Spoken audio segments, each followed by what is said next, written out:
সেই মহান ব্যক্তি মাননীয় অনির্বাণ সামন্তকে কিছু বক্তব্যের মাধ্যমে আমাদের এই অনুষ্ঠান সম্বন্ধে এখানে আপনাদের কাছে অবগত করার জন্য অনুরোধ করব। যদিও সময় হয়ে এসেছে, তবুও আমরা ওনার অনেকটা সময় নিয়েছি, তবুও অনুরোধ করব আমাদের অনুষ্ঠান সম্বন্ধে দু একটা কথা উনি যেন আপনাদের সামনে বলেন। নমস্কার। এখানে দেখি এই যোগাসন প্রতিযোগিতার জন্য বাচ্চাগুলো বসে আছে, মানে বক্তব্য শুনতে কারোরই ভালো লাগবে না। আমার ছোটোবেলা ভালো লাগতো না, আপনাদের ভালো লাগে জানি না, আমার নিজেরই ভালো লাগতো না, তো ওদেরও আশা করি ভালো লাগছে না, তবু শুনতে হবে। অনুষ্ঠানে এটা রীতি। হ্যাঁ, আমার ছোটোবেলায় মনে হতো যে কখন বক্তব্য শেষ হবে, ঠিক আছে। তো এখন ওদেরও মনে হচ্ছে আর কি, তবু শুনতে হচ্ছে, কিছু করার নেই। তো আমি খুব দীর্ঘায়িত করবো না, খুব ছোট করে বলি। এই যে বাঁশবেড়িয়া শক্তি সংঘের আয়োজনে আজকে বাৎসরিক ক্রীড়া ও সাংস্কৃতিক অনুষ্ঠানের আয়োজন করা হয়েছে।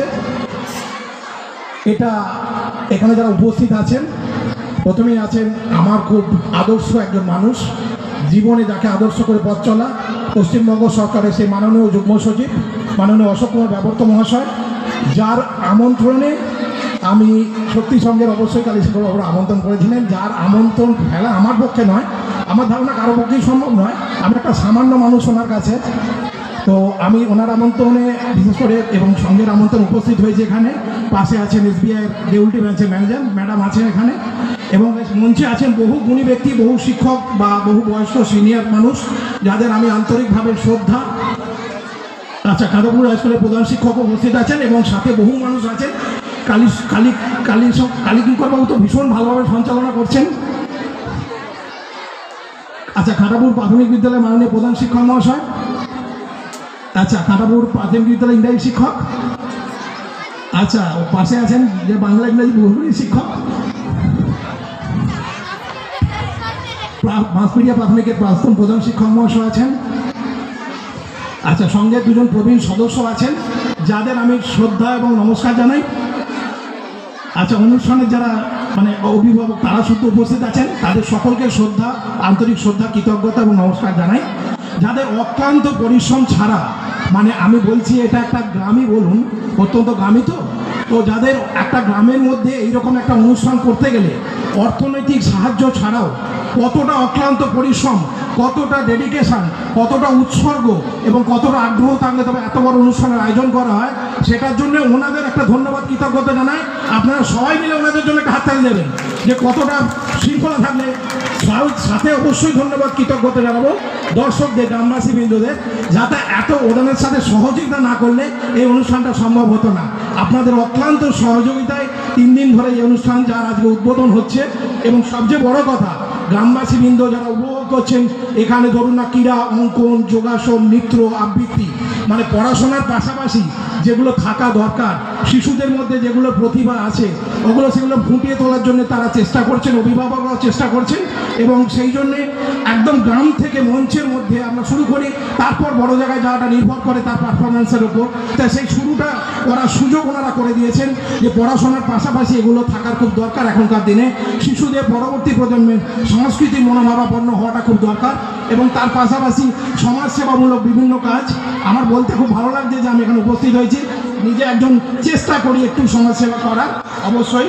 তো সেই সমাজসেবামূলক বিভিন্ন কাজ, বস্ত্র বিতরণ, আপনার চক্ষু পরীক্ষা শিবির, এই ধরনের বিভিন্ন ধরনের কাজ ওনারা, বা এই অন্নদান বলুন, যাই বলুন, বিভিন্ন ধরনের কাজগুলো ওনারাও করছেন। এর সঙ্গে মানে শুধু সাংস্কৃতিক অনুষ্ঠান নয়, সংস্কৃতিটাকে, বাংলার ঐতিহ্যটাকে দেশের মধ্যে বা রাজ্যের মধ্যে তুলে ধরার পাশাপাশি পরবর্তী প্রজন্মকে সংস্কৃতি মনস্ক করে তোলা, এবং সবচেয়ে বড় কথা যাত্রা, পুতুল নাচ, একাঙ্ক নাটক, যেগুলো হারিয়ে যেতে বসেছে আজ মানে আমাদের সংস্কৃতি থেকে, সেগুলোকে আবার তুলে ধরে সমাজের মধ্যে প্রতিষ্ঠিত করার যে অভিনব প্রয়াস, সেটাও ওনারা কিন্তু করে দেখাচ্ছেন। বারবারই বলছি, তো এর জন্যে ওনাদের অনেকভাবে আমি ধন্যবাদ ও কৃতজ্ঞতা জানাই।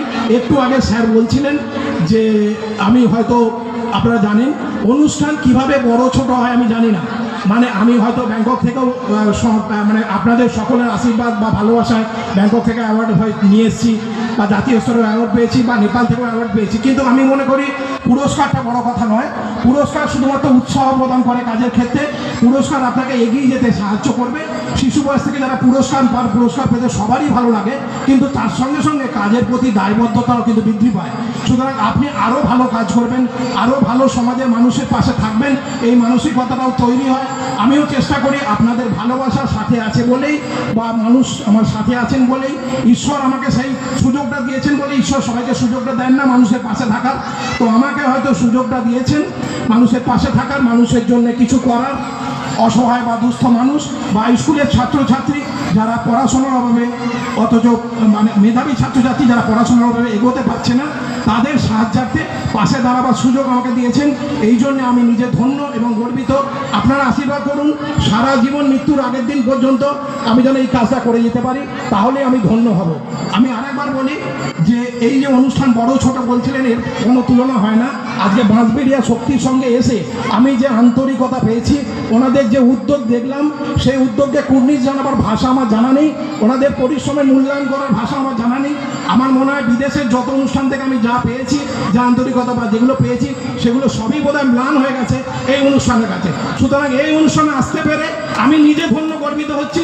আমার মনে হয়েছে স্যার যে আমাকে আমন্ত্রণ জানিয়েছেন তার জন্য আমি ধন্যবাদ, এবং ওনারাও যে আমাকে আমন্ত্রণ করেছেন তার জন্য আমি নিজে ধন্য হচ্ছি। আপনাদের কাছ থেকে অনেক কিছু শিখলাম, অনেক কিছু নিয়ে যাবো সঙ্গে করে।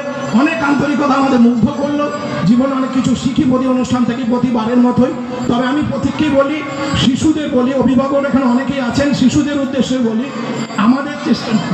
আমাদের চেষ্টাটা হচ্ছে, আমার একটি বই স্যার বললেন বেরোচ্ছে, আমাকে নিয়ে লেখা একটি বই, যে সেবার পথযাত্রী অনির্বাণ। আমাকে নিয়ে লেখা মানে আমি টিভি চ্যানেলে ইন্টারভিউ দিচ্ছি মানে এটা নয় যে আমি হাইলাইটেড। আসলে আমি কিছু নয়, আমার কাজটা কথা বলবে, আমার আদর্শটা কথা বলে।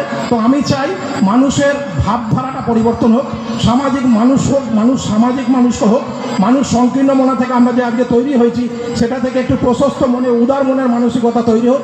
এটাই হচ্ছে মেন উদ্দেশ্য। মানে আমি একটা প্রতীক মাত্র। আমি শুধু চাই, আজকে দেখবেন শিশুরা ম্যাক্সিমাম সময় মোবাইলের প্রতি আসক্ত হয়ে যাচ্ছে। তো আমরা কিন্তু এর জন্য কিন্তু আমরা নিজেরাই অভিভাবকরাই অনেকটা দায়ী। আপনারা খেয়াল করবেন, আমি ধরুন শিশুকে পড়াতে বসে আমরা মা বাবা কিন্তু মোবাইল ঘাঁটছি, সেটা কিন্তু শিশুরা সবই লক্ষ্য করে। অভ্যাসটা কিন্তু তৈরি হয় ওখান থেকেই। আমরা কিন্তু পাশে একটা বই নিয়ে পড়তে বসি না, আমরা কিন্তু শিশুকে পড়তে বসে দেখবেন গার্জেনরা মোবাইলটা ঘাঁটছি। তো এখানে শিক্ষক মশাইরা আছেন, তারা হয়তো বলতে পারবেন এখনকার জেনারেশন কীভাবে হচ্ছে, বা জেনারেশন ঠিক বলছি কিনা। সম্ভবত এটাই বোধহয় মূল। যতটা মোবাইল থেকে দূরে সরা যায় ততটাই তার ভালো। বইয়ের প্রতি মানসিকতা তৈরি হোক, খেলাধুলার প্রতি মানসিকতা নষ্ট হয়ে গেছে, মোবাইলের প্রতি আসক্তি বাড়ছে। তো এটা থেকে শিশুদের, তারপরে সবচেয়ে বড় কথা, এখনকার দিনে যেটা আমরা তৈরি করেছি শিশুদের, আমরা তো একই নিউক্লিয়ার ফ্যামিলিতে থাকি, দাদু ঠাকুমার সঙ্গটা পাওয়াই যায় না, অনেক শিশুই সেটা থেকে বঞ্চিত।